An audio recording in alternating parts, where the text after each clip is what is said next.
Dalam informasi beberapa hari yang lalu, kita mulai dengan mengingatkan bahwa Partai Demokrat itu partai anak nakal di dunia ini karena ditunggangi globalis. Ini Partai Demokrat Amerika loh ya, bukan partai yang jadi rebutan para jenderal.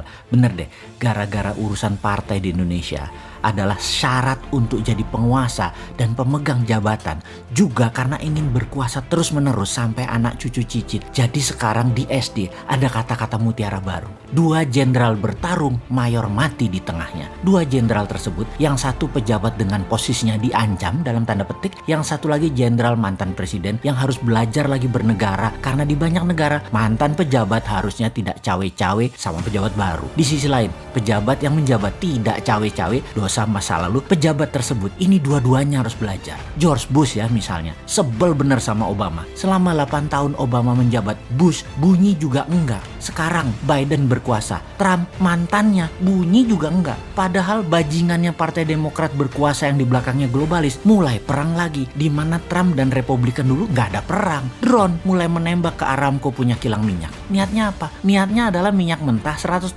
Kan udah kita ceritakan, Demokrat itu tuh penyebab awal perang selalu. Betapa bajingannya Demokrat yang di belakangnya globalis. Pada fokus pada individu Trump yang karakternya sengaja dibunuh globalis dengan propaganda masif di media massa mainstream. Kesannya Trump bajingan. Bener sih dia bajingan, tapi dia nasionalis Amerika dan globalis, bukan anti Trump aslinya. Anti nasionalis. Kita lihat deh dengan Bosman misalnya. Bosman perjuangan bernegaranya kan memilih patriotik nasionalis alirannya. Gak bakalan masuk ke media mainstream. Dan kalaupun masuk, karakternya digoyang terus oleh globalis. Oh ya, kembali mengingatkan kepada attitude pejabat berkuasa dan mantan pejabat. Nanti zaman 2024, zamannya new mind, maka mantan pejabat akan tetap dijunjung tinggi oleh pejabat yang berkuasa, pejabat yang baru. Juga mantan pejabat tidak cawe-cawe kepada yang lagi berkuasa. Bahkan satu patah kata pun tidak keluar kecuali mendukung apa yang dilakukan pejabat terpilih. Kita akan ajari para old mind ini berkuasa, dan setelah berkuasa, inilah generasi new mind nanti yang akan ngajari. Sekarang biarinlah old mind ini bercanda dengan bisnisnya, bercanda dengan berkuasanya. Kalau yang sekarang sekali lagi